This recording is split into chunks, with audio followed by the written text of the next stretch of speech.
الحمد لله رب العالمين والعاقبة للمتقين والصلاة والسلام على أشرف الأنبياء والمرسلين وعلى آله وأصحابه أجمعين أما بعد فأعوذ بالله من الشيطان الرجيم بسم الله الرحمن الرحيم ألف لام ميم ذلك الكتاب لا ريب فيه هدى للمتقين۔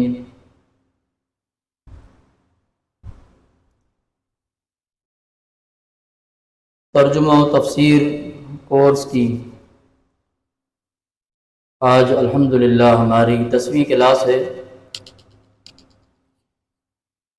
اور رمضان کی چھٹیوں کے بعد ہماری آج کی یہ پہلی کلاس ہے۔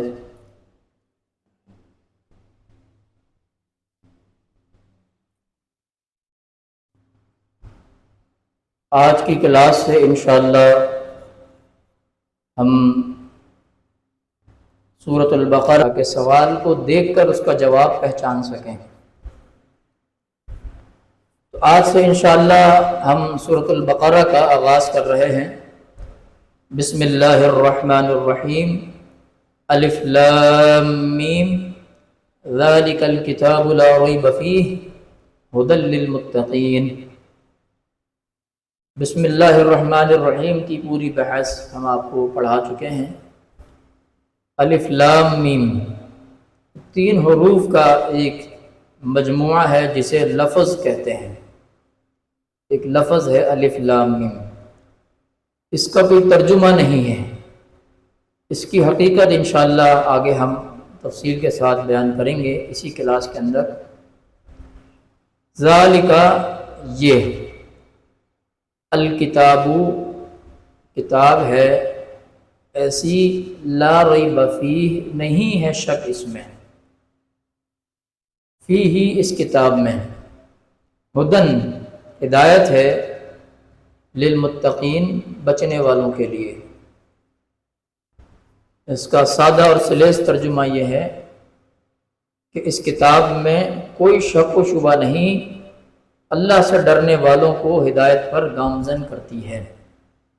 الف لام میم ذالک الکتاب لا ریب فیہ ھدی للمتقین۔ الف لام میم کو حروف مقطعات کہتے ہیں۔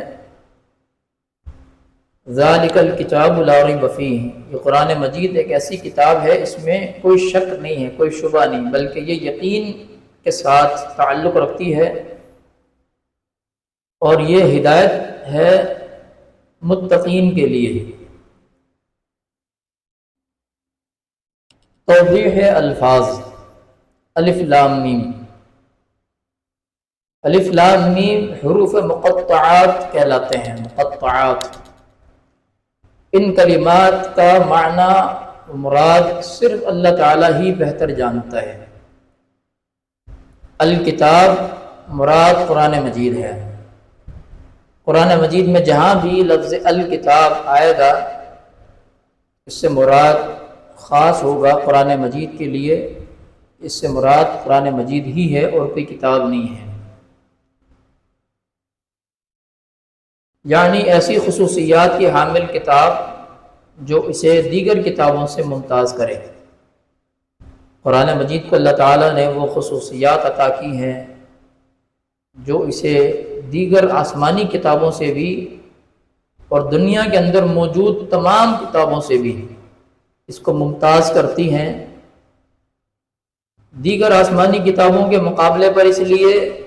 کہ ان میں تحریف ہو گئی، تبدیلیاں ہو گئیں، انہیں ان کے اصل سے بدل دیا گیا، جبکہ قرآن مجید میں ایسا کرنا ممکن نہیں ہے۔ جس طرح اللہ تعالیٰ نے اس کو نازل کیا، جس طریقے سے محمد الرسول اللہ صلی اللہ علیہ وسلم نے اپنی امت کو یہ کتاب عطا کی، آج تک اسی طریقے سے یہ کتاب من و عن بغیر کسی ایک نقطے کی بھی تبدیلی کے موجود ہے، اور قیامت تک اسی طرح موجود رہے گی۔ اس کتاب میں کسی اعتبار سے بھی کوئی تبدیلی واقع نہیں ہو سکی، اور دیگر کتابوں کے مقابلے پر اس لیے کہ اللہ تعالیٰ نے اس کتاب کو ہر قسم کے شک اور شبہ سے، عیب سے، کوتاہی سے، کمی سے پاک اور صاف رکھا ہے۔ دیگر کتابیں ان کی تردید ہو سکتی ہے، ان میں شک ہو سکتا ہے، ان کی بات کو غلط ثابت کیا جا سکتا ہے، لیکن قرآن مجید کی کسی بات کو نہ غلط ثابت کیا جا سکتا ہے، نہ اس میں کسی بھی قسم کے شک اور شبہ کا اظہار کیا جا سکتا ہے۔ لا ریب، یعنی یہ کتاب، اس کتاب کے یقینی طور پر منزل من اللہ ہونے اور اس کی تمام تر باتوں کے سچا ہونے میں کوئی شک نہیں ہے۔ ایک مکمل یقینی کتاب ہے اللہ تعالیٰ کی طرف سے، اس میں شک کرنا انسان کے ایمان کو برباد کر دے گا، انسان کے ایمان کو ضائع کر دے گا۔ ہدن، یہ ہدایت ہے، صراط مستقیم پر گامزن کرتی ہے۔ ہدایت کے تعلق سے ہم نے بتایا تھا کہ ہدایت کے دو معنی ہوتے ہیں۔ ایک معنی ہدایت کا ہوتا ہے رہنمائی کرنا، نشاندہی کرنا، راستہ دکھانا، اور ایک ہدایت کا معنی ہوتا ہے ہدایت پر چلانا اور اس پر استقامت دلانا۔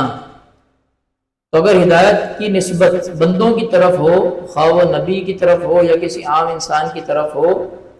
تو اس کا معنی ہوگا رہنمائی کرنا، نشاندہی کرنا، صراط مستقیم کی طرف رہنمائی کرنا۔ لیکن جب معنی اللہ تعالیٰ کی طرف ہو تو اس کا معنی ہوگا ہدایت دینا، ہدایت پر گامزن کرنا اور ہدایت پر استقامت نصیب فرمانا۔ یہاں نسبت اللہ تعالیٰ کی طرف ہے۔ ہدن، ہدایت دیتی ہے اللہ تعالیٰ کی توفیق کے ساتھ، یعنی اللہ تعالیٰ ہدایت دیتا ہے اس کتاب کے ذریعے سے متقین کو۔ کس چیز کی طرف ہدایت دیتا ہے؟ صراط مستقیم کی طرف، وہ ہم گزشتہ صورت میں پڑھ چکے، اہدنا الصراط المستقیم۔ تو لہذا یہاں پر ہدایت کا معنی، اس کی نسبت اللہ تعالیٰ کی طرف ہے، اور اس کا معنی ہے اللہ تعالیٰ ہدایت دیتا ہے اس کتاب کے ذریعے سے صراط مستقیم کی طرف۔ للمتقین، اس کتاب میں تمام انسانوں کے لیے عموماً اور متقین کے لیے خصوصاً ہدایت ہے۔ یہ دونوں باتیں اللہ تعالیٰ نے قرآن مجید کے اندر ذکر فرمائی ہیں۔ جو آیت مبارکہ آپ کے سامنے ہے، اس میں ہدی للمتقین ذکر کیا ہے اللہ تعالیٰ نے، اور سورۃ البقرہ کی ہی آگے آیت میں دوسرے پارے کے اندر وہ آیت آتی ہے، رمضان کے احکام بھی اس آیت کے اندر آتے ہیں، جس میں اللہ تعالیٰ نے ہدی للناس اس قرآن مجید کو قرار دیا ہے، لوگوں کے لیے ہدایت ہے۔ لہذا اس میں کوئی تضاد نہیں ہے، بلکہ ایک معنی عام ہے اور ایک معنی خاص ہے۔ عمومی طور پر تو یہ قرآن تمام انسانوں کے لیے ہدایت ہے۔ کافر بھی اگر اس کو پڑھے، اس کو سمجھے اور اس کے دل میں ہدایت کی طلب ہو، اس کی نیت ہدایت کو حاصل کرنے کی ہو، تو اللہ تعالیٰ اسے بھی ہدایت دینے پر قادر ہے۔ لیکن جو شخص ہدایت کو حاصل کر چکا ہے اپنے ایمان کی بدولت، تقوی کی بدولت، جو اس نے نیت کی تھی اور اللہ تعالیٰ نے اسے ہدایت دے دی، تو اس کے لیے پھر یہ خصوصیت کے ساتھ ہدایت ہے کہ اب اس نے اس کی رہنمائی میں چلنا ہے اور اسی کے اندر سے صراط مستقیم اس نے تلاش کرنا ہے، اور جب صراط مستقیم اسے مل جائے تو پھر اس پر اس نے استقامت بھی اختیار کرنی ہے اور اللہ تعالیٰ سے استقامت کی دعا کرتے رہنی ہے۔ تو لہذا متقین کے لیے خصوصی طور پر ہدایت ہے اور عام طور پر لوگوں کے لیے عمومی طور پر ہدایت ہے۔ اس کی تفسیر فضائل سورۃ البقرہ، اس سورت کی فضیلت میں نبی علیہ الصلوۃ والسلام کی بعض احادیث ہیں جو ہم نے یہاں ذکر کی ہیں۔ سیدنا ابو ہریرہ رضی اللہ تعالی عنہ سے روایت ہے کہ رسول اللہ صلی اللہ علیہ وسلم نے فرمایا، اپنے گھروں کو قبرستان نہ بناؤ، یقیناً شیطان اس گھر سے بھاگ جاتا ہے جس گھر میں سورہ بقرہ پڑھی جاتی ہے۔ یہ اس کی خاص فضیلت ہے۔ قبرستان نہ بناؤ معنی یہ ہے کہ اپنے گھر میں قرآن مجید کی تلاوت کیا کرو۔ اس سے معلوم ہوتا ہے کہ قبرستان میں قرآن مجید کی تلاوت کرنا جائز نہیں، اور جہاں قرآن مجید کی تلاوت ہو وہ قبرستان نہیں ہوتا۔ اسی لیے کہا گیا گھروں کو قبرستان نہ بناؤ، یعنی اپنے گھروں میں قرآن مجید کی تلاوت کیا کرو تاکہ تمہارے گھر قبرستانوں کی طرح نہ ہو جائیں جہاں جنات کا اور شیاطین کا بسیرا ہوتا ہے۔ قبرستانوں میں عمومی طور پر گھروں میں قرآن مجید پڑھو تاکہ تمہارے گھر سے شیطان بھاگ جائیں، جنات بھاگ جائیں، شیاطین نکل جائیں۔ یہ قرآن مجید کی تلاوت سے فائدہ ہوتا ہے۔ گھروں کے اندر قرآن مجید پڑھتے رہنا چاہیے، شیطان اس گھر سے بھاگ جاتا ہے جس گھر میں سورۃ البقرہ پڑھی جاتی ہے۔ یہ اس کی خصوصی فضیلت ہے۔ ویسے تو پورا قرآن ہی پڑھنے سے شیاطین بھاگ جاتے ہیں، لیکن خاص طور پر سورۃ البقرہ جنات کے مقابلے کے لیے، شیاطین کے مقابلے کے لیے اور جادو کے مقابلے کے لیے بہت زیادہ اہمیت رکھتی ہے۔ جس گھر میں جنات کا سایہ ہو، جنات کا بسیرہ ہو اور وہ وہاں پر لوگوں کو تنگ کرتے ہوں، تو اس گھر میں اگر صبح کے وقت ہر روز پابندی کے ساتھ سورۃ البقرہ پڑھی جائے تو اس گھر سے جنات بھاگ جاتے ہیں۔ اس گھر میں جنات نہیں ٹھہر سکتے جس گھر میں سورۃ البقرہ پابندی کے ساتھ پڑھی جائے۔ تو یہ سب سے بڑا اور سب سے بہترین اور سب سے کارآمد علاج ہے۔ جس گھر کے بارے میں بھی آپ کو معلوم ہو کہ یہاں پر جنات ہیں، ان کو یہی مشورہ دیں کہ آپ اپنے گھر میں سورۃ البقرہ کی تلاوت کیا کریں۔ اگر آپ کے گھر میں سورۃ البقرہ کی تلاوت ہوگی تو بڑے سے بڑا سرکش جن بھی ہوگا، شیطان بھی ہوگا، وہ وہاں سے بھاگنے پر مجبور ہو جائے گا، اس گھر کو آزاد چھوڑ دے گا۔ اسی طرح سیدنا ابو امامہ الباہلی رضی اللہ تعالیٰ عنہ فرماتے ہیں کہ میں نے رسول اللہ صلی اللہ علیہ وسلم کو یہ فرماتے ہوئے سنا، الزہراوین، دو روشن چمکتی ہوئی صورتیں، زہرا چمکتی ہوئی روشن واضح، جیسے کہ ستارہ، زہرا ستارے کا بھی نام ہے، چمکتا ہوا ستارہ، تو زہراوین دو چمکتی ہوئی صورتیں ہیں۔ کون کون سی ہیں؟ ایک سورۃ البقرہ اور ایک سورۃ آل عمران۔ یہ بڑی روشن اور چمکدار صورتیں ہیں، ان کا نام زہراوین ہے۔ یاد رکھیں، سورۃ البقرہ اور سورۃ آل عمران،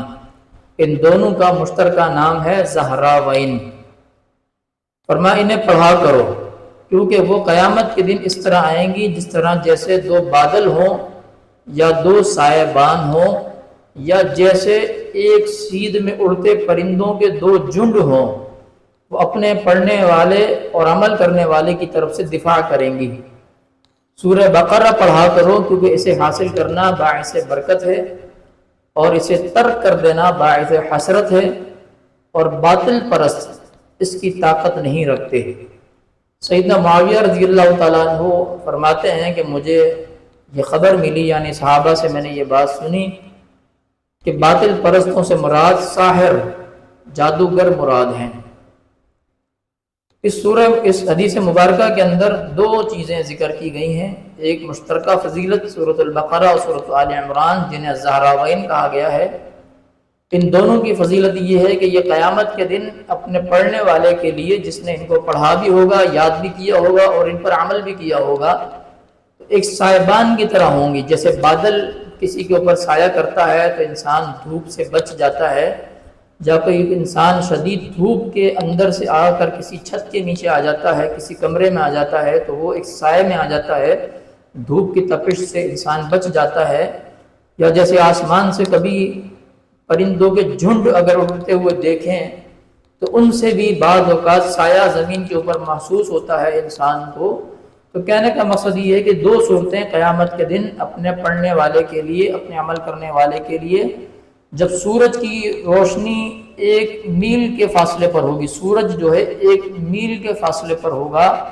آج کروڑہ میل دور سورج کی تپش ہم سے برداشت نہیں ہوتی، ہم گھروں کے اندر بیٹھ جاتے ہیں جب گرمی زیادہ ہوتی ہے، تو جب صرف ایک میل کے فاصلے پر سورج ہوگا تو اس کی کیا حرارت ہوگی، کیا اس کی تپش ہوگی، کیا اس کی جلن ہوگی۔ تو ایسے موقع پر اللہ تعالیٰ ان دو صورتوں کے خاص طور پر پڑھنے والے کو اپنے اس سورہ بقرہ اور سورہ آل عمران کا سایہ ان کے اوپر فرما دے گا۔ یہ صورتیں سائے کی صورت میں اس کے اوپر آ جائیں گی اور سورج کی تپش اور گرمی سے اور حرارت سے اس کو بچا لیں گی۔ یہ شخص قیامت کے دن سائے میں ہوگا اور ٹھنڈک میں ہوگا، سورج کی تپش اسے پریشان نہیں کرے گی۔ اللہ تعالیٰ ہم سب کو اس میں شامل فرما لیں۔ اور اسی طرح دوسری فضیلت اس حدیث میں خاص طور پر سورہ بقرہ کی ذکر کی گئی ہے کہ سورہ بقرہ پڑھا کرو، کیونکہ اس کو پڑھنا، اس کو حاصل کرنا، یعنی اس کو سیکھنا اور اس کی تفسیر جاننا، اس کے مطابق عمل کرنا، یہ برکت کا باعث ہے۔ اللہ تعالیٰ نے سورت کے اندر بڑی برکت رکھی ہے، اور اسے ترک کر دینا یعنی چھوڑ دینا، اس کو نہ پڑھنا، نہ سمجھنا، نہ اس کے مطابق عمل کرنا، یہ انسان کے لیے حسرت ہوگا قیامت کے دن۔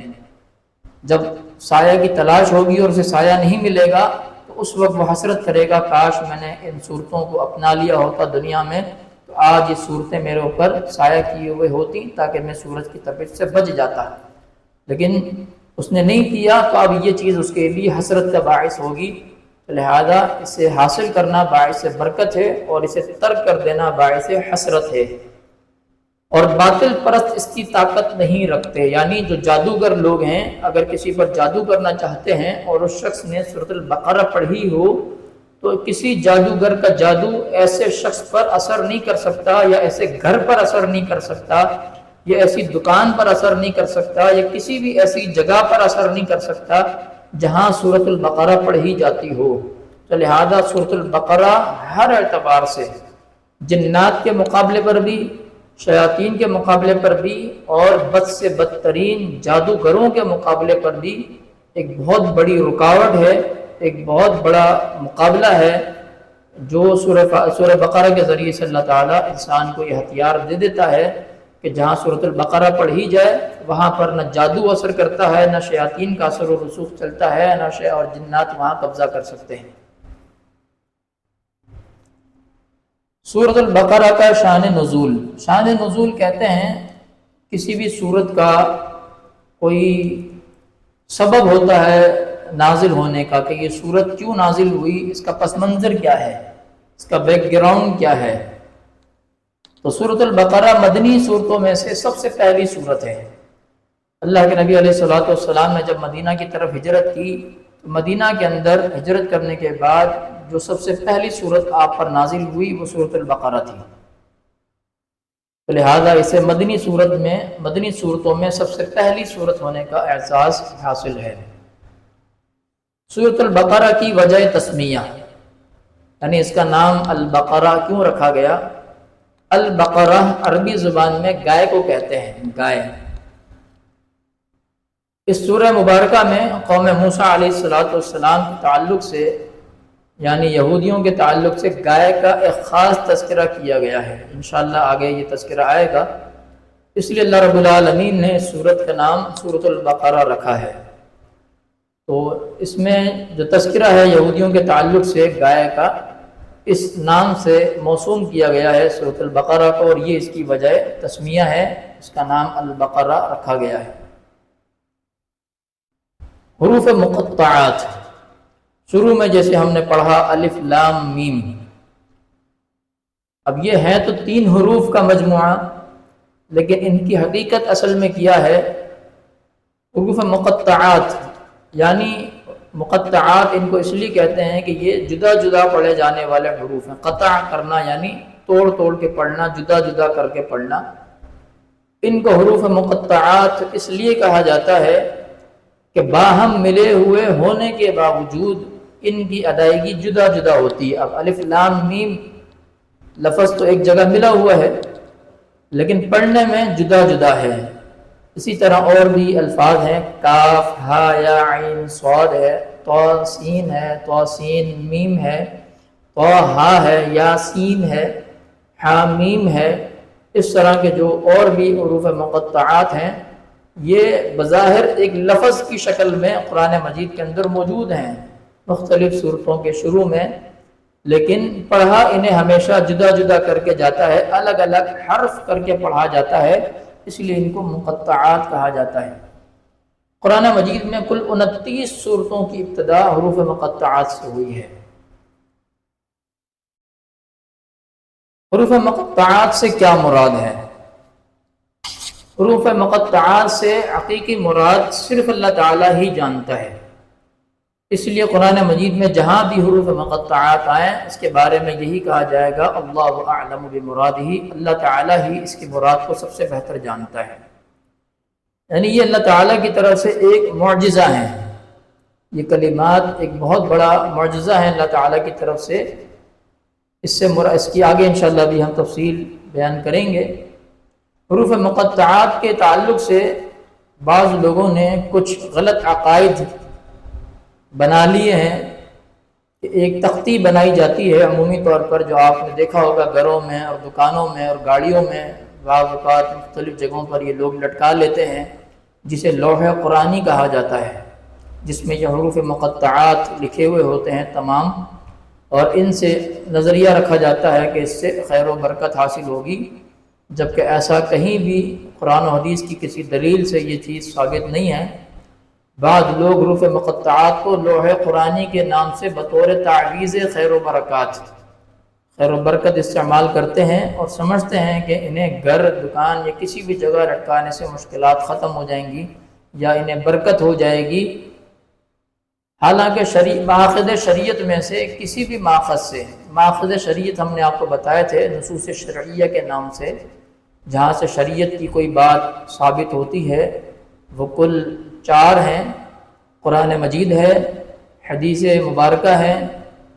اور اجماع امت ہے، اور قیاس ہے۔ یہ 4 ماخذ شریعت ہیں جنہیں نصوص شرعیہ کہا جاتا ہے۔ کسی سے بھی کوئی ایک دلیل ایسی نہیں نکلتی کہ جس سے یہ ثابت ہو کہ کہیں بھی اس چیز کو اس طرح سے لیا جا سکتا ہے یا اس کے مطابق ایسے عمل کیا جا سکتا ہے۔ کوئی بھی دلیل نہیں ہے، خواہ من گڑت ہی کیوں نہ ہو، اپنی طرف سے خود ساختہ ہی کہیں کوئی بات کہیں سے لوگ لے کر آئیں، ثابت کریں کہ اس طرح ہوتا ہو، جبکہ ایسا کہیں نہیں ہے، شریعت میں کوئی بھی دلیل اس کی موجود نہیں ہے۔ اور اگر ایسا ہوتا تو اللہ کے نبی علیہ الصلوۃ والسلام اور آپ کے بعد آپ کے صحابہ زیادہ مستحق تھے کہ وہ ان سے خیر و برکت حاصل کرتے۔ حروف مقطعات کا اصل مقصد، حروف مقطعات کا اصل مقصد دراصل مشرکین مکہ سے لے کر قیامت تک آنے والے تمام کفار و مشرکین اور منکرین قرآن کو اللہ تعالیٰ کا چیلنج ہے۔ عربی زبان کی فصاحت و بلاغت اور شعر و ادب کے بڑے بڑے عالم اور شاعر ہونے کے باوجود کیا تم اس کلام الہی جیسا کوئی کلام بنا کر نہیں لا سکتے؟ عرب کے اندر بڑے بڑے شعراء موجود تھے اور بڑے بڑے علم کلام کے ماہر موجود تھے، ادب کے ماہر موجود تھے، فصاحت و بلاغت کے ماہرین موجود تھے، لیکن اللہ رب العالمین نے انہیں کئی طرح سے چیلنجز دیے قرآن مجید کے تعلق سے، یا تو اس پورے کلام جیسا، قرآن مجید جیسا کوئی کلام لے کر آ جائیں، یا کلام پورا اس جیسا لے کر نہیں لا سکتے تو اس جیسی کوئی ایک صورت بنا کر لے آئیں، وہ بھی نہیں لا سکتے تو اس کی جو ایک آیت ہے، کوئی بھی آیت اس جیسی کوئی ایک آیت ہی بنا کر لے کر آ جائیں، اور اگر نہیں لا سکتے تو اس کے حروف مقطعات کا ہی خالی ترجمہ کر دیں۔ تو یہ عرب اتنے بڑے عالم ہونے کے باوجود، بڑے بڑے شاعر اور پڑھے لکھے ہونے کے باوجود،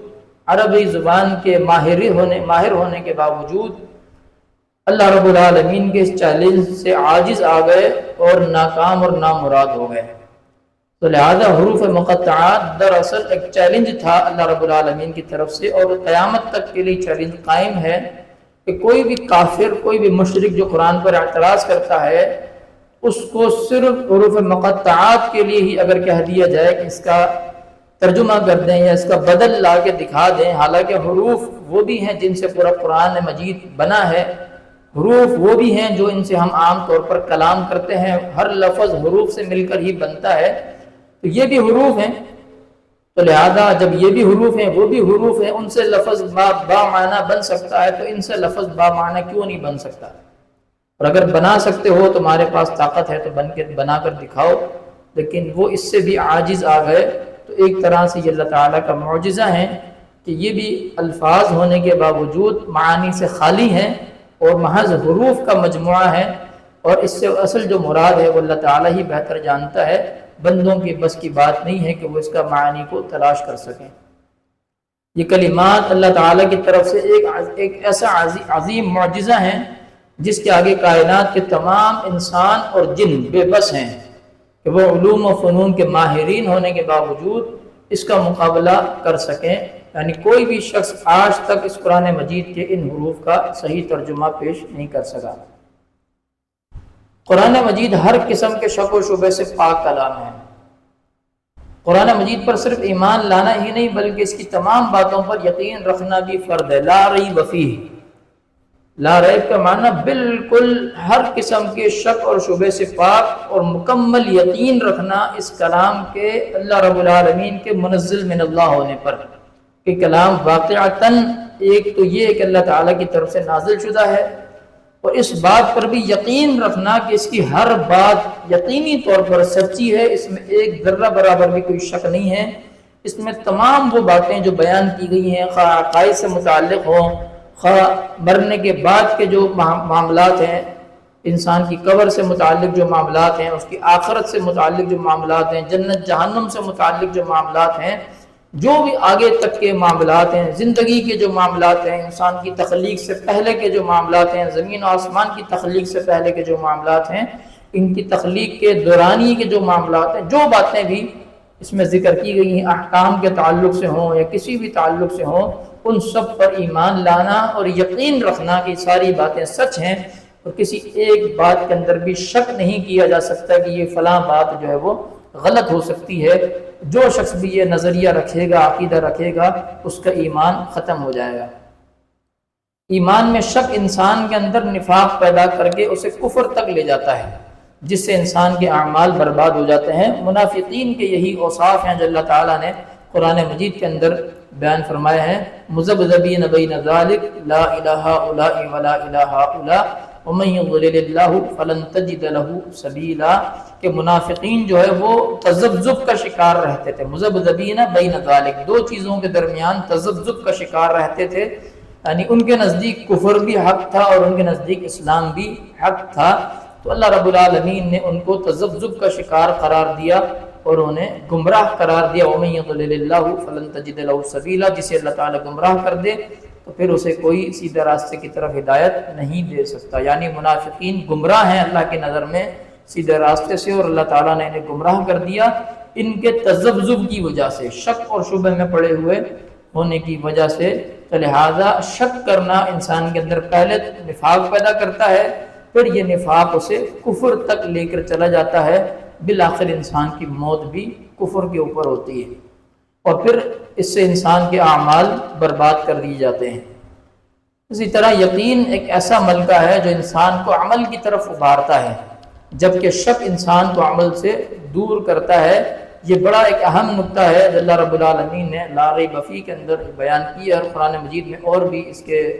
دلائل موجود ہیں۔ انشاءاللہ جیسے جیسے آگے باتیں آئیں گی ہم اس کا ذکر کریں گے۔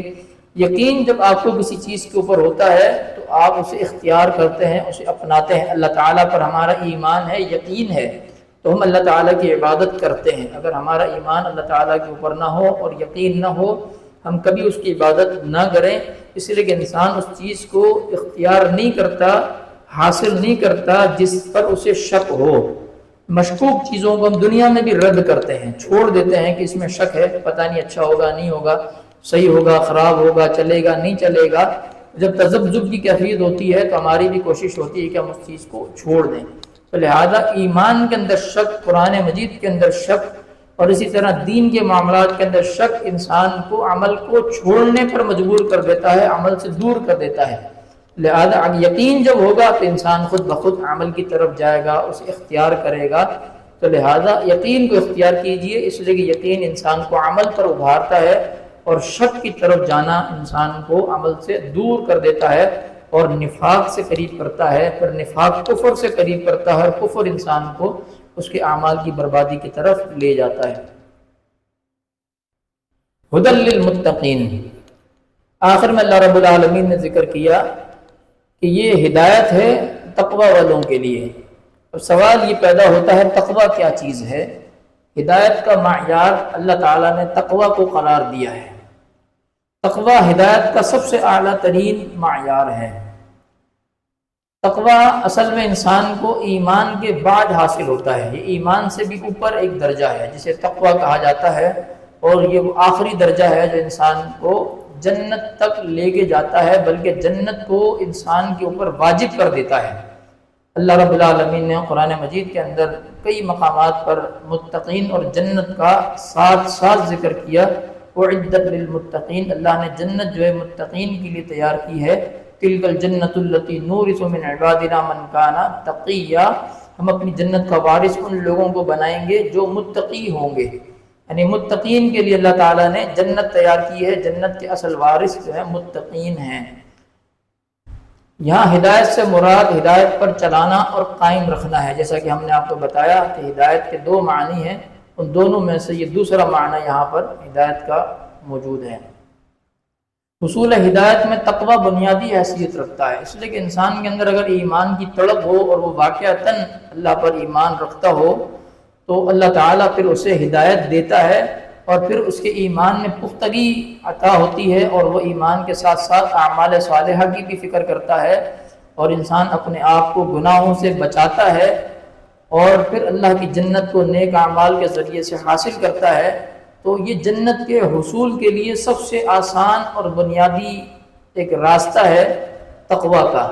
اس لیے کہ تقوی جب انسان حاصل کر لیتا ہے تو اس کے جنت میں جانے کے درمیان صرف موت ہی چیز ہے ایسی جو رکاوٹ بنتی ہے کہ انسان مر جائے اور سیدھا اللہ کی جنت میں چلا جائے، اب کوئی دوسری چیز اس کی اور جنت کے درمیان حائل نہیں ہوتی۔ تقوی کی تعریف، تقوی کا معنی، اس کی بنیادی جو لغوی تعریف ہے وہ تو ہے بچنا، انسان کا اپنے آپ کو بچانا گناہوں سے اللہ کے خوف کی بنیاد پر، اور نیکیوں پر آمادہ رکھنا اللہ تعالیٰ سے محبت کی بنیاد پر، اس کا نام بنیادی طور پر تقوی ہے۔ تقوی کا معنی ایک ایسی دلی کیفیت ہے جو انسان کو اللہ تعالیٰ کے خوف سے، گناہوں سے بچائے، اور اللہ تعالیٰ کی محبت، اس سے اجر کی امید کی بنیاد پر اسے نیکیوں پر آمادہ کرے۔ دو باتیں ہیں یہاں پر، ایک انسان کی دلی کیفیت، یہ بنیاد ہے ان دونوں باتوں کی۔ نبی علیہ السلام نے خطبہ حجۃ الوداع کے موقع پر یہ ارشاد فرمایا تھا، اپنے سینے کی طرف اشارہ کر کے التقوی ہاہنا و اشار الی صدرہ ثلاث مرات، صحیح مسلم کے اندر حدیث ہے کہ اللہ کے نبی علیہ السلام نے اپنے دل کی طرف اشارہ کر کے فرمایا کہ تقوی جو ہے یہاں ہوتا ہے، یعنی تقوی جو ہے انسان کے دل کے اندر ہوتا ہے، انسان کا جو دل ہے یہ تقوی کا محل ہے، تقوی کا مسکن ہے۔ اسی لیے نبی علیہ السلام کا ایک اور بھی فرمان ہے صحیح بخاری صحیح مسلم کے اندر، آپ نے فرمایا الا ان فی الجسد مضغۃ، خبردار یاد رکھو اچھی طرح سے کہ انسان کے دل میں، انسان کے جسم میں ایک ٹکڑا ہے، اذا صلحت صلح الجسد کلہ و اذا فسدت فسد الجسد کلہ، جب وہ ٹکڑا درست ہوتا ہے تو انسان کا سارا جسم درست رہتا ہے، جب وہ ٹکڑا بگڑ جاتا ہے تو انسان کا سارا جسم بگڑ جاتا ہے۔ الا وہی القلب، اچھی طرح جان لو کہ وہ ٹکڑا جو ہے انسان کا دل ہے۔ تو لہذا دل ایک ایسا مقام ہے جو انسان کے پورے جسم کو کنٹرول کرتا ہے، تو لہذا تقوی کا جو مسکن ہے، تقوی کا جو محل ہے وہ بھی انسان کا دل ہے۔ اسی لیے دل سے انسان کے اندر اگر تقوی ہو تو یہ تقوی انسان کے اعمال کی صورت میں اس کے جسم سے ظاہر ہوتا ہے، اس کے اعمال کی صورت میں، جیسے انسان اپنے آپ کو گناہوں سے بچائے، یہ اس کا بنیادی تقاضا ہے، گناہوں سے بچانا اللہ کے خوف کی وجہ سے، نہ کہ لوگوں کے خوف کی وجہ سے، اللہ کے خوف کی وجہ سے انسان اپنے آپ کو گناہوں سے بچائے۔ ایک معنی اس کا تقوی کا ایک طرف یہ ہے، اور اسی کا دوسرا حصہ یہ ہے کہ اللہ تعالیٰ کی محبت انسان کے دل میں اس قدر ہو کہ وہ محبت اسے اللہ تعالیٰ کی عبادت کرنے پر آمادہ کرے، اللہ تعالیٰ کے بیان کیے ہوئے احکامات کی اطاعت اور فرما برداری پر آمادہ کرے، جس بات کے کرنے کا حکم اللہ تعالیٰ نے اسے دیا ہے اس پر عمل کرے، اور جس بات سے اللہ تعالیٰ نے اسے رکنے کا حکم دیا ہے اس سے اپنے آپ کو روک دے، اس کا نام تقوی ہے۔ اس کو آسان ترین طریقے سے یہ سمجھ لیں کہ تقوی یہ ہے کہ اللہ کے خوف کی وجہ سے اپنے آپ کو گناہوں سے بچانا اور اللہ کی محبت میں اپنے آپ کو نیکیوں پر آمادہ کرنا، یہ تقوی کی بنیادی خاص تعریف ہے، اور اس کا تعلق جو ہے انسان کے دل کے ساتھ ہے۔ لوگوں میں بدنامی کے خوف سے گناہوں سے بچنا اور لوگوں کو دکھانے کے لیے نیک اعمال کرنا تقوی نہیں ہے۔ لوگ اس وجہ سے بھی گناہوں سے بچتے ہیں اور اس وجہ سے بھی نیک اعمال کرتے ہیں، کیونکہ گناہوں سے بچنا ان کا اس لیے ہوتا ہے تاکہ لوگ کیا کہیں گے، اگر میں نے یہ کام کیا لوگوں کے سامنے تو میری بدنامی ہو جائے گی، لوگ میرے اوپر انگلیاں اٹھائیں گے، بولیں گے یہ تو کیسا اچھا آدمی تھا، تو نے یہ برا کام کیوں کیا، لوگ کیا کہیں گے۔ تو لہذا یہ جو ذہن ہے انسان کا کہ لوگ کیا کہیں گے، اس بدنامی کے خوف سے گناہوں سے بچنا یہ تقوی نہیں ہے۔ اور اسی طرح لوگوں کو دکھانے کے لیے نیک عمل کرنا، نماز پڑھنا، روزے رکھنا، حج کرنا، زکوٰۃ دینا اور دیگر کوئی خیر کا کام کرنا، کسی کے اوپر مال خرچ کرنا، کسی کے صدقہ کرنا، کوئی اچھا نیکی کا بھی کام کرنا، تاکہ لوگ دیکھیں اور لوگ بولیں کہ تو بڑا اچھا آدمی ہے، بڑا نیک آدمی ہے، تو بڑا خیر کے کام کرتا ہے، بڑی عبادتیں کرتا ہے۔ تو لوگوں کو دکھانے کے لیے اگر عمل کیا جائے تو یہ تقویٰ نہیں ہے، بلکہ یہ ریاکاری ہے اور یہ بجائے خود ایک گناہ ہے۔ تقویٰ ایمان کا سب سے اعلیٰ ترین درجہ ہے، جو انسان کے لیے اللہ کی محبت، اس کی رضا اور جنت کو لازم اور واجب کر دیتا ہے کہ اللہ تعالیٰ ایسے بندوں سے پھر محبت کرتا ہے، ایسے لوگوں کو اللہ تعالیٰ اپنا ولی اور دوست بنا لیتا ہے جو متقین ہوتے ہیں۔ الا ان اولیاء اللہ لا خوف علیہم ولا هم يحزنون الذین آمنوا وكانوا يتقون۔ اللہ تعالیٰ نے قرآن مجید کے اندر ارشاد فرمایا الا ان اولیاء اللہ، جان لو اس بات کو اچھی طرح سے کہ جو اللہ کے اولیاء ہیں، جو ولی اللہ ہیں، لا خوف علیہم ولا هم يحزنون، کہ ان پر قیامت کے دن اور دنیا کے اندر بھی نہ کوئی خوف ہوگا اور نہ یہ کبھی غم زدہ ہوں گے۔ الذین آمنوا وکانوا یتقون، یہ اللہ کے ولی وہ لوگ ہیں جو ایمان لائے اور تقوی اختیار کیا۔ تو یہ ایمان والے اور تقوی والے اللہ کے ولی ہیں، اللہ کے دوست ہیں، اللہ تعالیٰ ان سے محبت کرتا ہے۔ تو یہ ایمان کا سب سے اعلیٰ ترین درجہ ہے تقوی، جو انسان کے لیے اللہ تعالیٰ کی محبت، اس کی رضا اور اس کی جنت کو واجب کر دیتا ہے۔ تو دعا کریں اللہ تعالیٰ ہمیں متقین میں سے شامل فرما لے، اور ایسے ہی لوگوں کے لیے یہ کتاب قرآن مجید اللہ تعالیٰ نے ہدایت کے لیے نازل فرمائی ہے۔ جو کچھ ہم نے سنا ہے اللہ تعالیٰ ہمیں اس کو سمجھنے کی اور اس پر عمل کرنے کی توفیق عطا فرمائے۔ سبحان ربک رب العزت عما یصفون وسلام علی المرسلین والحمد للہ رب العالمین۔